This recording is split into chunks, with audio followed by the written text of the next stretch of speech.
사순절 5번째 주일을 보내고 있습니다.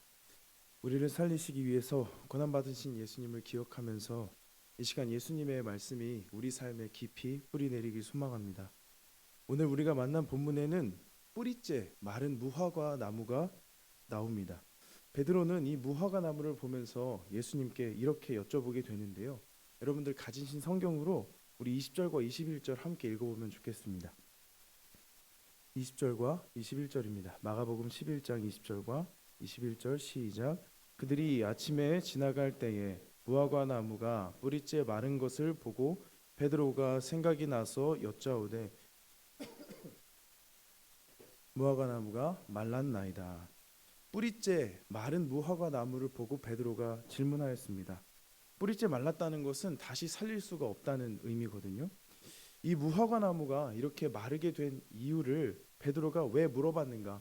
이것을 알기 위해서는 12절부터 14절을 우리가 꼭 보아야만 합니다. 왜냐하면 이 무화과 나무가 마른 이유는 예수님께서 저주하셨기 때문인데요. 우리 12절을 그냥 눈으로만 보시면 어떤 내용이냐면 예수님이 시장하셨다고 합니다. 배가 고프셔서 13절 보니까 멀리에 잎사귀가 있는 한 무화과 나무를 보시고는 그 나무에 먹을 만한 것이 있는가 하고 보려고 가십니다. 그런데 그 나무에는 잎사귀 외에는 아무것도 없는 것입니다. 마가복음 기자는 그 나무에 열매가 없는 이유를 13절 뒤편에 이렇게 설명을 덧붙여 놓았는데요. 이는 무화과의 때가 아님이라라고 적어둡니다. 아직 무화과의 철이 아니었기 때문에 무화과가 없었던 것입니다. 그런데 예수님은 14절과 같이 이 무화과 나무를 저주하게 되시는데요. 우리 14절을 같이 읽어보면 좋겠습니다. 시작. 예수께서 나무에게 말씀하여 이르시되 이제부터 영원토록 사람이 내게서 열매를 따먹지 못하리라 하시니 듣더라. 제자들이 듣도록 말씀하시기를 이제부터 영원토록 사람이 내게서 열매를 따먹지 못하리라 라고 말씀하셨습니다.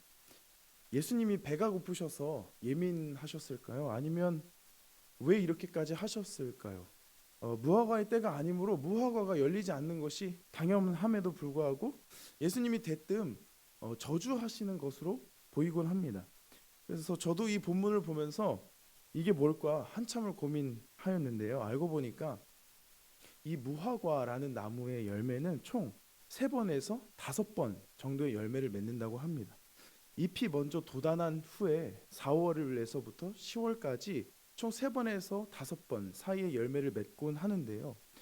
이 성경에서 그래서 철이 아니다라는 것은 무르익은 열매의 철이 아니다라는 뜻이 됩니다. 이게 뭐냐? 사진을 통해서 무화과를 좀 준비해 보았는데 이게 첫 번째로 열리는 열매, 무화과 열매입니다. 파게라고 불리는 첫 번째로 열리는 무화과 열매인데 이 열매를 꼭 따야지만 그 다음부터 무르익은 아주 맛있는 열매를 계속해서 이제 딸 수 있는 겁니다. 그래서 예수님은 지금 6월절쯤에 들어가셨기 때문에 이 파게라도 얻고자 하여서 갔는데 잎은 있는데 이 파게가 없었던 겁니다. 그래서 예수님이 저주하셨습니다.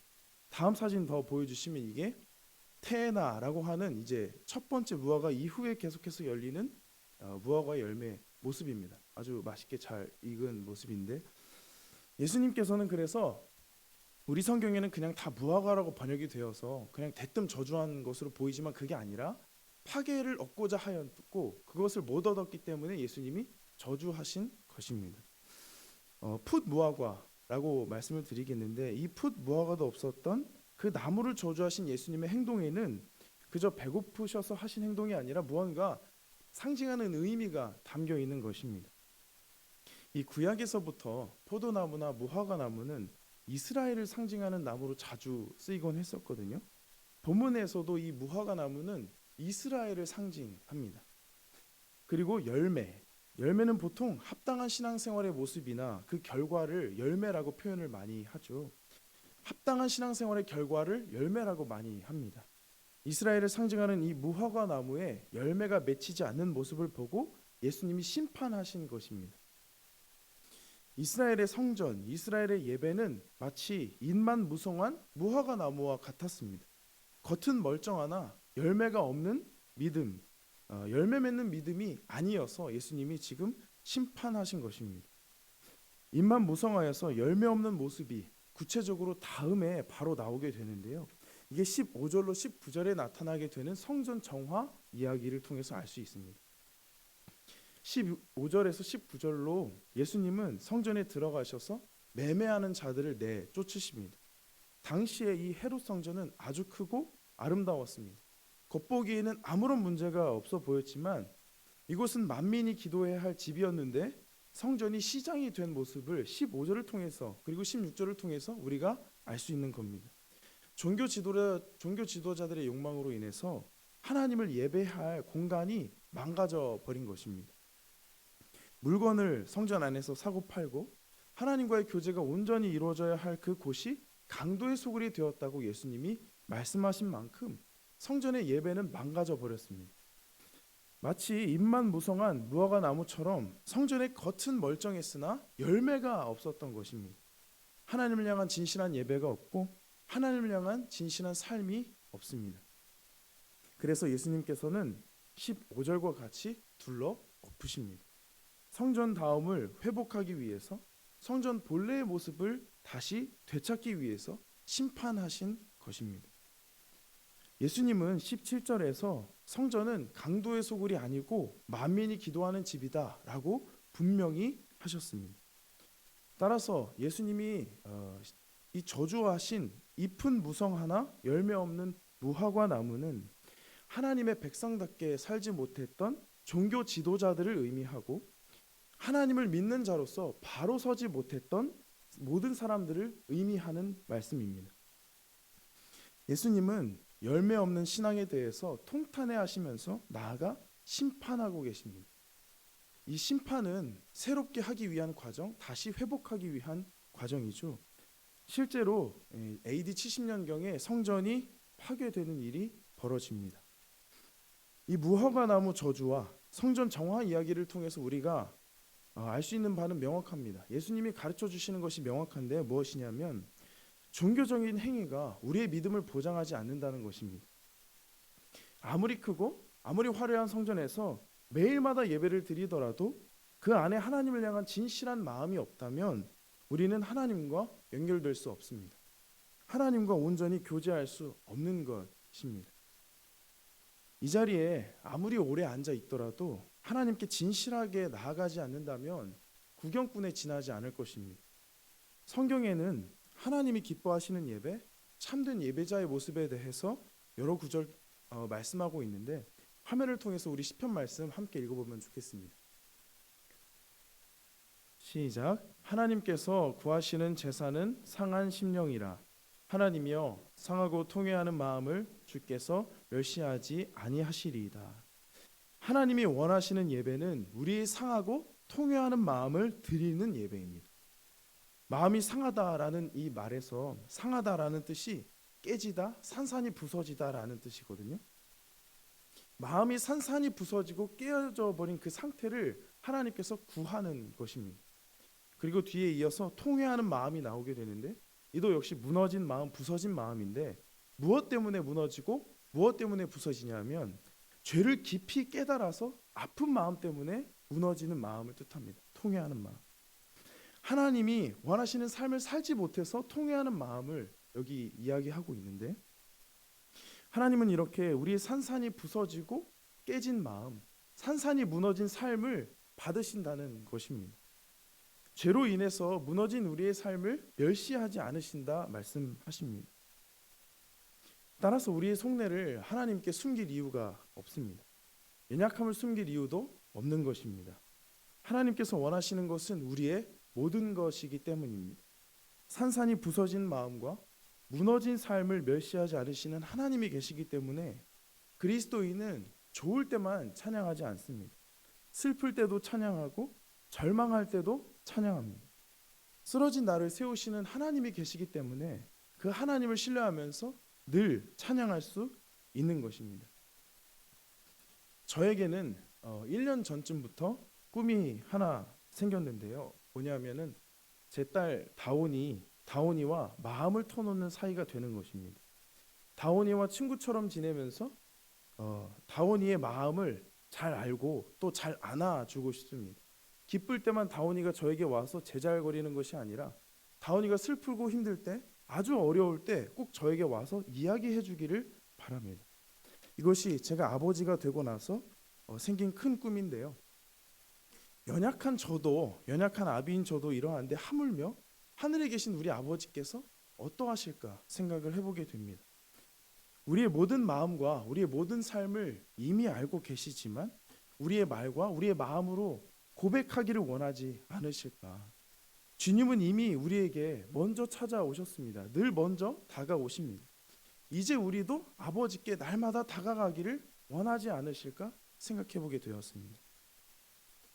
종교적인 행위에 머무르는 그 예배는 이처럼 상한 마음과 무너진 삶까지 다 드리는 것을 의미합니다. 종교적인 행위에 머무르지 않는 예배는 이렇게 모든 것을 드리는 것입니다. 괜찮은 척하지 않는 것이죠.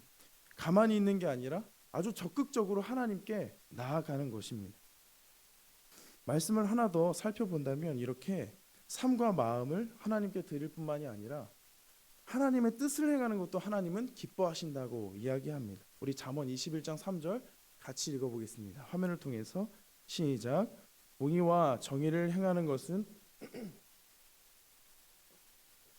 여기시느니라. 이 공의와 정의를 한마디로 줄여본다면 하나님의 뜻입니다. 하나님의 뜻대로 사는 것을 하나님은 기쁘게 여기신다고 합니다. 우리 모든 그리스도인들은 예수를 주님으로 고백하는 사람들입니다. 예수님을 주인으로 고백하는 사람들이죠. 하나님께 삶을 드린 사람들이 그리스도인일 것입니다. 그렇다면 하나님께 내 삶을 드렸다면 내 삶 전체는 하나님의 것입니다. 나는 하나님의 것이기 때문에 당연히 하나님의 뜻대로 살아야만 하는 것입니다. 성경에서는 하나님의 뜻대로 행하는 믿음은 살아있는 믿음이고 하나님의 뜻을 행함이 없는 믿음을 죽은 믿음이라고 이야기합니다. 화면을 통해서 야고보서 2장 17절 이 말씀도 우리 같이 읽어보면 좋겠는데요. 시작. 이와 같이 행함이 없는 믿음은 그 자체가 죽은 것이라. 하나님과의 진실한 교제가 이루어지고 있다면 하나님의 뜻대로 행하고 싶어지기 마련입니다. 하나님의 뜻을 행하는 것이 오히려 자연스러워지기 마련입니다. 왜냐하면 하나님의 뜻을 실천하는 삶이 나의 목숨과 나의 삶을 살려낸다는 것을 잘 알기 때문입니다. 오히려 하나님의 말씀대로 살지 못하는 죽은 믿음인 나의 모습을 보면서 통회하고 아파하는 것입니다. 그리고 눈을 들어 연약한 나를 다시 한번 하나님께 의탁하면서 주님을 다시 의지합니다. 이렇게 계속해서 하나님을 의지하는 삶을 살기 때문에 열매 맺는 신앙으로 접어들 수밖에 없는 것입니다. 하나님을 향한 진실한 삶은 열매 맺을 수밖에 없습니다. 주님께서 열매 맺게 하시기 때문입니다. 연약한 내 능력이 아니라 주님의 능력으로 우리 삶에 열매를 맺게 하시기 때문에 주님을 꼭 붙잡는 삶은 열매를 맺을 수밖에 없는 것입니다. 열매 없는 신앙, 종교적 행위에 매몰된 신앙에 대해서 심판하신 예수님은 요한복음에서 우리가 잘 알고 있는 말씀인데 이렇게 말씀하시는데요.